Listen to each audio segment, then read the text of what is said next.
అంటే అందరికీ చూడంగానే కడుపు నిండిపోద్ది, అంతా హ్యాపీ, అంత ఫన్, అంత బాగుంది. ఎవరికైనా కష్టం వస్తే మరి నిలబడతారు కదా జబర్దస్త్. కొన్ని సార్లు కొంతమందికి నిలబడరు.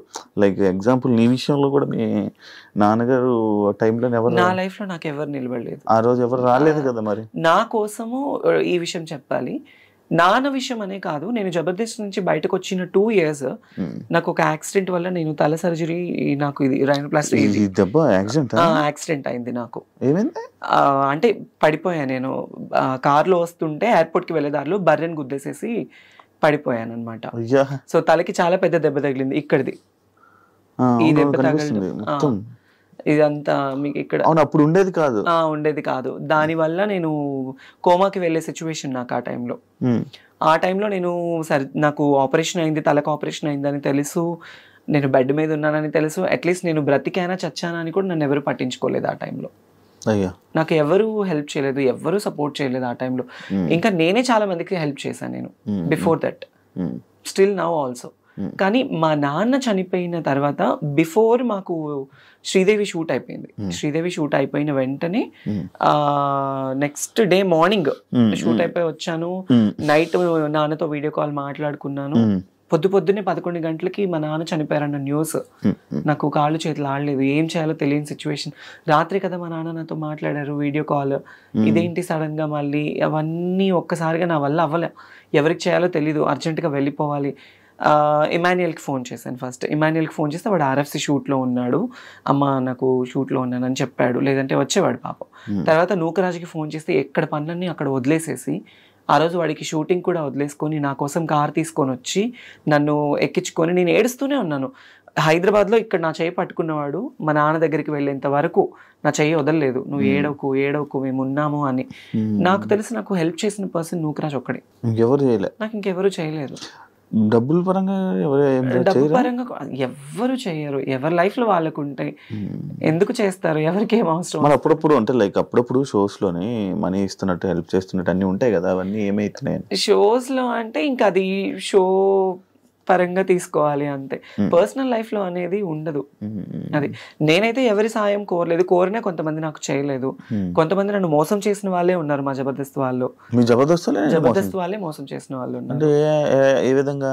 కిరాకార్పి ఏం చేశాడు? అతన్ని నేను లైఫ్ లో మర్చిపోలేను అనమాట. ఏం చేశాడు? సో నేను అదిరిందికి వచ్చింది కూడా అతని వల్లే. అతనికి ఒకానొక టైంలో నేను ఒక అన్న, తను నాకు ఒక సొంత అన్నలాగా నేను ట్రీట్ చేశాను. బట్ తనేంటంటే తనదంతా వేరు, తన మైండ్ సెట్ వేరు, తన అంతా వేరు. తను నేను ఎప్పుడు తప్పు అనలేదు, తప్పు అనను కూడా. కానీ తనంటే నన్ను కొన్ని పర్సనల్ విషయాల్లో నేను చాలా తన విషయంలో బాధపడ్డాను. నేను ఆర్పి విషయంలో తనకి నేను చాలా సపోర్టివ్ గా నిలబడ్డాను ఒకానొక టైంలో. అది తనకి తెలుసు. బట్ తర్వాత ఏంటంటే తన గురించి నేను బయటకు వచ్చేసాను. తర్వాత నేను ఎలా ఉన్నాను ఏంటి అనేది కూడా లేదు. ఫినాన్షియల్ ఎఫర్ట్స్ లో కూడా నేను తనకి హెల్ప్ఫుల్ గా ఉన్నాను. నాకు కష్టం వస్తే నాకు ఎలా ఉందని కూడా ఈ రోజు నన్ను అడగలేదు. అది అంటే నువ్వు జబర్దస్త్ బయట రావడానికి వన్ ఆఫ్ ద రీజన్ అయినా కిరాకార్పి. ఆఫ్ కోర్స్, మరి అదిరింది తన టీంలోనే కదా నేను చేసింది, ఆర్పి టీంలోనే కదా. అది తన పర్సనల్ గా ఏమైపోయి ఇబ్బంది పడ్డావు ఆయన వల్ల? పర్సనల్ గా అంటే ఏం లేదు. అంటే నమ్మకం అనేది ఎంత పాపిష్టిది అంటే ఈ రోజుల్లో ఒక ట్రస్ట్ అనేది ఎప్పుడు మనిషి మీద, డబ్బు నమ్మకం చాలా పాపిష్టివి. ఒక మనిషిని బాగు చేయాలన్నా డబ్బే నమ్మకమే, వాళ్ళని నాశనం చేయాలన్నా డబ్బు నమ్మకం. ఈ రోజుల్లో ఏంటంటే మనీ మేక్స్ మెనీ థింగ్స్ అంటారు, కానీ మనీ మేక్స్ ఎవ్రీథింగ్. డబ్బు మీదే అంతా నడుస్తుంది. No relations, no affections. అరే మనకి సాయం చేశారు అన్న విశ్వాసం కూడా లేదు కొంతమందికి. నేను ఎంత చేశాను ఏంటి అనేది ఆర్పీకి తెలుసు, చాలా మందికి జబర్దస్త్ వాళ్ళకి తెలుసు. కానీ రియల్ లైఫ్ లో అనేది ఏంటంటే వాళ్ళకి ఏం రా, ఇప్పుడు బయట చాలా మంది ఉంటారు జబర్దస్త్ యాక్టర్స్, తనని చూస్తే అబ్బా రిచ్ గా కనిపిస్తుంది. వాళ్ళకేమి డబ్బు ఉంది, పేరు ఉంది, క్రేజ్ ఉంది, వాళ్ళు కోరింది వాళ్ళకి జరుగుతుంది అనుకుంటారు. లోపల మనం ఎంత బాధపడతామో, ఎంత స్ట్రగుల్ అవుతాం అనేది ఎవరికి తెలీదు శివ. అది so I faced a lot of worst things at my industry career, at my personal career, love లో, ఫ్యామిలీలో. మొత్తానికి నాకేంటంటే నేను అసలు వెక్స్ అయిపోయాను. ఒక రీసెంట్ గానే ఒక 1 month బ్యాక్ సూసైడ్ చేసుకోవాలన్నంత ప్రాబ్లమ్స్ అయిపోయింది. Financial efforts still no struggled. ఏం దాచుకోలేదు డబ్బులు అసలు నాకంటూ నేను ఈ రోజు వరకు కూడా ఏది లేదు. నా పర్సనల్. నా ఫ్యామిలీ కోసం నేను కష్టపడి వాళ్ళ కోసం పెట్టుకున్నాను. అమ్మ, నాన్న, అన్నయ్య, వదిన, 2 ఆడపిల్లలు, 1 మగపిల్లాడు, అమ్మమ్మ, నానమ్మ. ఇప్పుడు హైదరాబాద్ లో ఎవరు ఉంటున్నారు? నేను ఒకదాన్ని ఉంటాను ఇక్కడ. మరి మీ వాళ్ళు ఉండడానికి ఫుడ్ ఎవరైనా తెచ్చుకోలేదు? ఎవరుంటారు ఇక్కడ? వాళ్ళు రానన్నారా? అట్లా అని కాదు, వాళ్ళకి మా ఇంట్లో గుంటూరులో అమ్మ వాళ్ళ ఫ్యామిలీ ఏంటంటే ఎప్పుడైనా పిల్లలకి సమ్మర్ హాలిడేస్ అప్పుడు ఒకసారి, అంటే ఇప్పటి వరకు ఒక్కసారి వచ్చేళ్ళారు హైదరాబాద్ కి. నేనే వెళ్తూ ఉంటాను, నేనే వెళ్ళి వాళ్ళకి అన్ని చూసుకొని వస్తూ ఉంటాను అనమాట.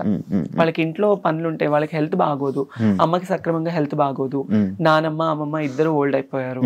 రీసెంట్లీ నాన్న ఎక్స్పైర్డ్ తో అమ్మ ఇంకా డల్ అయిపోయింది. సో అమ్మని ఎందుకు అక్కడ ఉంచానంటే పిల్లలతో ఉంటే కాస్త ఆవిడ మైండ్ డైవర్ట్ అయిపోతుంది, కాస్త హెల్తీగా ఉంటుంది అని చెప్పేసి అక్కడే. ఎప్పుడైనా నేను పిలిచి, నేనే ఎక్కువ వెళ్తూ ఉంటాను కదా, నేను రండి అంటే వస్తారు, వచ్చి ఉండి వెళ్తారు. పెళ్లి ఎప్పుడు చేసుకుంటున్నావు? పిల్లోడిని చూడాలన్నా నేను రెడీ చేసుకుంటాను. మా ఇంటికి సంబంధాలు కూడా వచ్చాయి. కాదు, ఇలాంటివన్నీ జరుగుతున్నాయి కదా, మళ్ళీ అలా నా లైఫ్ భయం లేదా? నా లైఫ్ లో నేను మళ్ళీ తెలిసి నేను ఆ తప్పు చేయలేను. తెలిసి నేను ఆ తప్పు చేయలేను. అది నేను స్కూల్కి వెళ్ళే టైంలో ఒక ముస్లిమ్స్ అబ్బాయిని లవ్ చేశాను. పేరు చెప్పను, లవ్ చేశాను.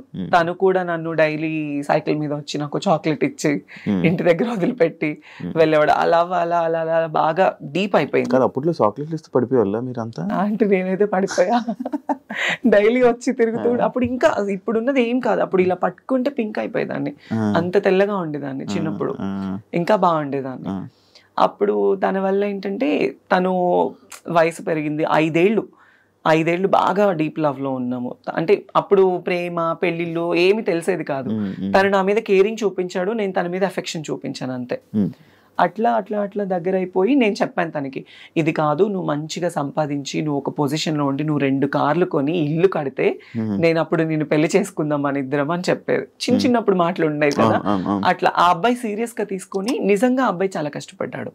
కష్టపడి ఇల్లు కట్టుకున్నాడు, కార్లు సంపాదించుకున్నాడు. సగం నన్ను మోసం చేశాడు బాగా, చాలా డీప్ గా. నాకు తెలియలేదు. తర్వాత మళ్ళీ నాకు దగ్గర అయిపోయి, మళ్ళీ నా లైఫ్లో ఫస్ట్ తను సంపాదించాలి, నువ్వు చెయ్యాలి అన్నానా, ఆ టైంలో నేనే సాయం చేసా తనకి, డబ్బు పరంగా కావచ్చు, అన్ని ఈవెంట్లకు వెళ్ళి. ఇప్పుడు డబ్బు లేకుండా ఉండిపోవడానికి రీజన్ అందరికి సహాయాలు చేసి అందరికి ఇచ్చేసి నాకు లేకుండా నేను అయిపోయింది. ఇప్పటికైనా మారచ్చు కదా, మళ్ళీ నాకు ఒక అబ్బాయిని చూడు, పెళ్లి చేసుకుంటే అర్థమైంది. ఉంటది కదా ఫీలింగ్స్ ఉండకుండా, we're humans, it's basic needs ఉంటుంది. ఉండకుండా అప్పుడప్పుడు నాకు కూడా చాలా ఫీల్ ఉంటుంది, అరే నిజంగా నన్ను ప్రేమించే అబ్బాయి, నన్ను చూసుకునే అబ్బాయి, అట్లీస్ట్ కొంచెమన్నా రియల్ అఫెక్షన్, రియల్ ప్రేమ చూపించే వాళ్ళు దొరక్కపోతారా, మాట్లాడకుండా ఉండలేము, ఉంటుంది కదా.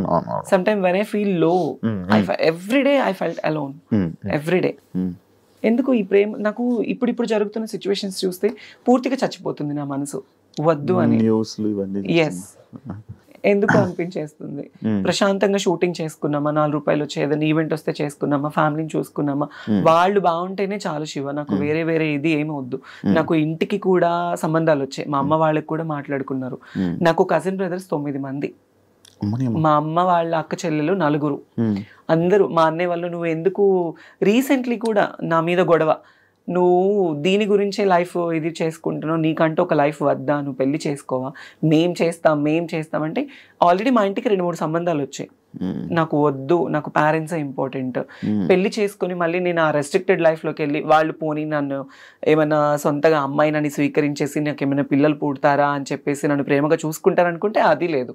కొంత మురిపమే, కొత్త వింత పాత రోత, అంతే. కొంతకాలం వాళ్ళకు ఉంటుంది, ఇంకా అంతే. తర్వాత మళ్ళీ యథావిధిగానే అయిపోతుంది. అందుకే ఉన్నంత వరకు అమ్మ వాళ్ళతోనే ఉండి వాళ్ళతో బాగుండాలి అని డిసైడ్ అయిపోయాను. ఇండస్ట్రీ వాళ్ళతో ఏమైనా ఇబ్బందులు పడ్డావా? ఇండస్ట్రీ వాళ్ళతో అంటే పడ్డాను. వాళ్ళు కూడా ఏమైనా మిస్బిహేవ్ చేయడం చేశారా?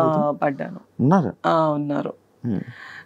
అంటే నేను నా స్టార్డమ్ ఉన్న టైంలో నన్ను ఒక ఇద్దరు పర్సన్స్ అయితే అసలు ఇండస్ట్రీనే వదిలేసాయి, మేము చూసుకుంటాము, మేము ఎప్పుడు పిలిస్తే అప్పుడు రావాలి, ఎప్పుడు ఏం చేస్తే. నేను కొన్ని తప్పులు చేశాను, ఎందుకంటే నేను ఒప్పుకుంటాను. ఎలాంటి తప్పులు అంటే, మా నాన్న ఆ టైంలో బాలేని టైంలో, అతని హెల్త్ కండిషన్ బాలేని టైంలో చేతిలో రూపాయి లేదు. వేరే ఇండస్ట్రీ పర్సన్స్ నాకు ఛాన్స్, నేను హెల్ప్ చేస్తాను అది ఇది అనడం వల్ల నేను తల వంచుకోవాల్సి వచ్చింది. కానీ అదే నాకు చాలా ప్రాబ్లం కూడా అయింది ఆ టైంలో. నువ్వు నాతోనే ఉండాలి, నన్ను కొట్టడము, నన్ను తిట్టడము, పర్సనల్లీ ఫోన్లో హెరాస్మెంట్ చేయడము చాలా జరిగాయి. కానీ అది బయట చెప్పుకుంటే మా అమ్మ వాళ్ళు బాధపడతారు. ఈవెన్ నా ట్రాన్స్ఫర్మేషన్ టైంలో కూడా మా అమ్మ వాళ్ళకి ఏది తెలీదు, వాళ్ళు ఎక్కడ బాధపడతారు చెప్తే. వాళ్ళు, మా అమ్మ చచ్చిపోయేది నా ట్రాన్స్ఫర్మేషన్ గురించి తెలిసి. ఎందుకు వాళ్ళ పేరెంట్స్ని ఇబ్బంది పెట్టకూడదు. షూటింగ్లో ఉన్నానమ్మా, నేను పలానా షూట్లో ఉన్నాను, పలానా ఊర్లో ఉన్నాను, ఇప్పుడు మాట్లాడలేను అని కవర్ చేసుకునేదాన్ని వాళ్ళకి చెప్పకుండా. వాళ్ళు ఎవరైతే నేను ఇబ్బంది పెట్టారు ఇండస్ట్రీ వాళ్ళే, ఇండస్ట్రీలోనే ఒక మంచి పెద్ద హోదాలో ఉన్న వాళ్ళే నాతో ఉండు అని. అంటే అప్పుడు అంటే నీకు డబ్బు కావాలని చెప్పి వాళ్ళతో ఉన్నావు అంతే. దానివల్ల ఇలా చాలా ప్రాబ్లమ్స్. బెదిరించారా? లైక్ బెదిరించారు, కొట్టారు, నన్ను చేసుకున్నారు. ఇండస్ట్రీలోనే లేకుండా ఆ సగం ఆ భయంతోనే ఒక 2 ఏళ్ళు నేను చాలా దూరంగా ఉన్నాను. అదే నేను ఎప్పుడో అడిగిన క్వశ్చన్ కి, అంటే ఇంటర్వ్యూ స్టార్టింగ్ లో అడిగిన క్వశ్చన్లకి ఆన్సర్లు ఇప్పుడు ఇచ్చావు. అవును, చాలా ప్రాబ్లమ్స్ ఫేస్ చేస్తున్నావు. అవును. ఇప్పుడు అంతా క్లియరా? అంటే ఇప్పుడు నాకు ఏ లవ్ లేదు, ఏ రిలేషన్స్ లేవు, ఏ ఎఫెక్షన్స్ లేవు, ఏ పర్సనల్ అవగేషన్స్ లేవు. నా మైండ్ లో ఉన్నదల్లా నేను బ్రతికున్నంత కాలం నా పేరెంట్స్ ని చూసుకోవాలి, వాళ్ళకి నేను తప్ప ఎవరు లేరు. నేను ఈ రోజు ఇలా ఉన్నాను, ఈ రోజు ఇట్లా ఉన్నాను అంటే మా అన్నయ్య కారణం. వాడు ఒక హీరో లాగా మా ఇంట్లో ఎంతో కష్టపడ్డాడు నా కోసం, చాలా అంటే చాలా. వాడి లైఫ్ మొత్తం కేవలం నా కోసం, మా అమ్మ కోసం సాక్రిఫైస్ చేసుకున్నాడు. బేసిక్లీ నేను ఎప్పుడు మా అన్నయ్య గురించి కానీ మా ఫ్యామిలీ గురించి నేను ఎప్పుడు చెప్పలేదు బయట. మా నాన్న అంటే నాకు చాలా ఇష్టం, తండ్రి ప్రేమ నేను ఎప్పుడు లేదు. వాడే నాకు తండ్రి అయ్యి నాకు ఎంతో ప్రేమనిచ్చి, నాకు తినబెట్టి, నాకు లేకపోయినా మా తమ్ముడికి ఉండాలని చెప్పి కొత్త బట్టలు, నాకు స్కూల్కి వెళ్ళి ఫీజు, వాడికి చేతులు ఇవన్నీ బొక్కలు పడేవి తెలుసా. స్కూల్కి వెళ్ళి సిమెంట్ పని చేసి చేతికి కాళ్ళకి, నాకు పొద్దున్నే మంచి టిఫిన్, నాకు వాడు టిఫిన్ పెట్టి వాడు తినకుండా వెళ్ళిపోయేవాడు. అది నాకు తెలిసేది కాదు ఆ వయసులో. ఈరోజు మా అన్నయ్య అనేవాడు లేకపోతే నేను అనేది లేదు. మీ అన్నయ్యకి ఇప్పుడు కోపం ఉందా నువ్వు మారేవు ఇలా అని? కోపం అంటే ఉంటది కానీ బయటపడ్డు, ఎప్పుడు బయటపడ్డు. మంచిగా ఉంటున్నాడా? ఉంటాడు, మంచిగానే ఉంటాడు. ఇంటికి వెళ్ళినప్పుడు అంటే ఎక్కువ నేనే మాట్లాడి ధైర్యం చేయను. ఎప్పుడు నేను ఫ్యామిలీ ఫంక్షన్స్ కి వెళ్ళాలన్నా నాకు ఒక బాధ ఉంటుంది. అందరూ చూసేవాళ్ళు ఇప్పుడు నాకు ఈ జబర్దస్త్ పేరు ఉంది, ఈ పేరు ఉంది, పలానా అమ్మాయి, ఆ అమ్మాయి టీవీలో చూస్తాము, ఆ వేలో వెళ్ళిపోతుంది. ఒకవేళ నాకు ఇదే లేకపోతే, తను అదిరా, తను ఇదిరా, తను మారిపోయింది. మా ఇంట్లో నేను ట్రాన్స్ఫర్మ్ అయిన తర్వాత మా అమ్మని చాలా సూటిపోటి మాటలతో బాధ పెట్టిన వాళ్ళు ఉన్నారు. చాలా, మా అమ్మ వాళ్ళు బాధపడకూడదు నా వల్ల. నేనున్న ప్రొఫెషన్ లో మా అమ్మ వాళ్ళు గర్వంగా ఉండాలి అనుకున్నాను. అట్లీస్ట్ సరైన చీర కట్టుకోవడానికి లేకపోతే మా అమ్మకి సొంత వాళ్ళే ఇవ్వలేని పరిస్థితుల్లో నేను అవన్నీ నా మైండ్ లో ఉండేవి. ఎలా ఏంటి మా ఫ్యామిలీని ఎలా చూసుకోవాలని నేను కష్టపడ్డాను. నా లైఫ్ లో నేను కష్టం తప్ప నేను సుఖాన్ని చూడలేదు. కష్టపడి ఈ రోజులో మా అమ్మ వాళ్ళకి ఇక్కడ నిలబెట్టాను వాళ్ళని, వాళ్ళు ఇలా ఉండాలి అని. కాదు ఇప్పుడు అంటే ఒకవేళ గానీ జబర్దస్త్ గానీ ఫేమ్ గానీ ఇవి లేకపోతే నువ్వు ఓపెన్ అయ్యేదానివి కాదు, చెప్పేదాన్ని కాదు, అస్సలు అయ్యేదా. అది మనసులో దాచుకుంది. ఫేమ్ ఉండడం వల్ల ఓపెన్ అయ్యే ధైర్యం వచ్చింది, అంతే కదా. అంతే. మరి ఎన్ని సంవత్సరాలు చేస్తావా చెప్పుకోవడం అంటే నేను ఆల్రెడీ సుమాగరి షోలో ఓపెన్ అయిపోయాను. క్యాష్ ఎపిసోడ్ లో మా అమ్మని తీసుకొని వెళ్ళినప్పుడు నేను ఓపెన్ అయిపోయాను, అప్పుడే చెప్పేశాను. తర్వాత నాకు పెద్ద షోస్ లో ఛాన్స్ వచ్చింది, నేను అవుదాం అనుకున్నా. కానీ పర్సనల్ లైఫ్ ని బయట వేయడం నాకు ఇష్టం లేదు. నాకు సెక్యూర్డ్ గా ఉండాలి, ఫ్యామిలీని చూసుకోవాలి, వాళ్ళతో ఉండాలి. ఇంతే, నేను వేరే వాటిల్లో వెళ్ళలేను. వెళ్ళినా యాక్సెప్టెన్స్ ఉండదు, ఎక్కడికి వెళ్ళినా చీటింగ్. నన్ను లిటరల్లీ నా ఫ్రెండ్స్ బాగా చీట్ చేశారు, నమ్మిన వాళ్ళు చీట్ చేశారు, ఫ్యామిలీ చీట్ చేశారు, ఇండస్ట్రీ వాళ్ళు చీట్ చేశారు. ఏ రోజు ఒక్కళ్ళు కూడా మేమున్నాము అన్న వాళ్ళు లేరు నాకు. దాన్ని నేను అసలు బాగా తీసేసుకొని ఈ మధ్య అసలు ఉండలేకపోతున్నాను. చాలా అంటే చాలా ప్రాబ్లం అయిపోతుంది, అస్సలు కంట్రోల్నెస్ ఉండట్లేదు. కొన్ని వాటికి అడిక్ట్ అయిపోతున్నా నేను బాగా. అవ్వట్లేదు నాకు, నేను ఇంటికి వెళ్ళాలన్నా వెళ్ళలేకపోతున్నాను, ఫ్యామిలీతో కొంచెం మనశ్శాంతిగా మాట్లాడాలన్నా మాట్లాడలేకపోతున్నాను. నా ప్రాబ్లం ఇది అని చెప్పడానికి కూడా లేదు. నన్ను చూసుకునే పర్సన్స్ లేరు. Everybody wants my money and my body and my fame, అంతే. They don't need any affections. అరే వాళ్ళకి ఒక మనసు ఉంటుంది అనేది కూడా ఎవరు లేరు. ఇప్పుడు చాలా మంది అనుకోవచ్చు, నీకేమి బయట షోస్ చేస్తున్నావు, తిరుగుతున్నావు, నీకు చాలా మంది ఫాలోయింగ్. అఫ్ కోర్స్ నాకు ఫాలోయింగ్ ఉంది, నాకు ప్రపోజ్ చేసిన వాళ్ళు ఉన్నారు, నాకు వెంట తిరిగిన వాళ్ళు ఉన్నారు. వాళ్ళు ఏ రోజు వచ్చి మనకు ఒక ముద్ద అన్నం పెట్టరే, మన ఫ్యామిలీని చూసుకోరే. సో వద్దు, ఇక ఇప్పటి వరకు పడింది చాలు. ఇప్పటి నుంచి అన్నా కొద్ది గొప్ప ఫ్యామిలీని చూసుకోవాలి. ఈ లవ్కి కానీ నేనైతే ఒక మాట అందరికీ చెప్పాలనుకుంటున్నాను, లవ్ అనేది చాలా ట్రాష్ ఈ రోజుల్లో. తెలిసి తెలిసి వాళ్ళ దగ్గరికి వెళ్ళి వాళ్ళ ప్రేమని మనం తీసుకొని డబ్బు పరంగా మోసపోయి మన ప్రాణాలు పోగొట్టుకొని అంత అవసరం లేదు. మంచోళ్ళు చెడ్డోళ్ళు మన కన్న తల్లిదండ్రులే బెటర్. ఎందుకంటే కడుపులో నుంచి వచ్చిన బిడ్డని పోగొట్టుకోలేరు కదా ఎవరు. అది మన దగ్గర ఉన్నా లేకపోయినా చచ్చిపోతే పారేస్తారు వాళ్ళు, బయట వాళ్ళు ఎవరు పారేరు. కన్న తల్లిదండ్రులే అరే నా బిడ్డ అన్న ఒక ఇదితో పారేస్తారు, బయట వాళ్ళు ఎవరు పారేరు. తెలిసి తెలియని ఈ టైంలో ఈ లవ్ ఎఫెక్షన్స్ కి దగ్గరైపోయి లైఫ్ పాడు చేసుకోవద్దు ఎవరు.